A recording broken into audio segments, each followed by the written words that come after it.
IPL 2026 సీజన్లో play of race నుంచి ముందే తప్పుకున్నా కూడా ముంబై ఇండియన్స్ మాత్రం తన ప్రైడ్ను చాటుకుంది. ధర్మశాల వేదికగా పంజాబ్ కింగ్స్తో జరిగిన ఉత్కంఠభరితమైన పోరులో ముంబై 6 వికెట్ల తేడాతో గెలిచింది. అయితే ఈ గెలుపు సాధ్యమైంది మాత్రం యువ సంచలనం తిలక్ వర్మ వల్లే. తన అమోఘమైన ఇన్నింగ్స్ను తన తోటి సీనియర్ ప్లేయర్ రోహిత్ శర్మకు అంకితం ఇచ్చాడు. గెలిచిన వెంటనే తిలక్ వర్మ చేసిన సెలబ్రేషన్స్ ఇప్పుడు సోషల్ మీడియాలో వైరల్ అయిపోయాయి.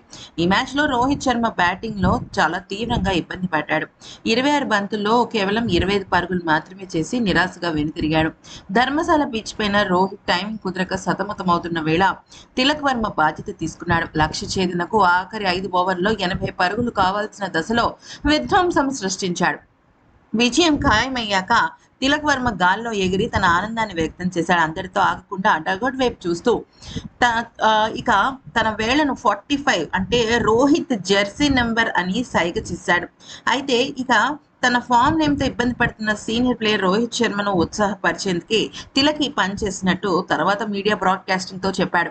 ఇది చూసిన రోహిత్ మోహన్లో చిరునవ్వే కాకుండా ఆనందంతో లేచి చప్పట్లు కొడుతూ తన ప్రియ శిష్యుణ్ణి అభినందించాడు. ఈ హృదయానికి హత్తుకునే సీన్ దృశ్యం ముంబై అభిమానుల్ని ఖుషి చేసి పడేసింది. ఈ వీడియో కనుక నచ్చినట్టయితే లైక్ చేసి సబ్స్క్రైబ్ చేయండి.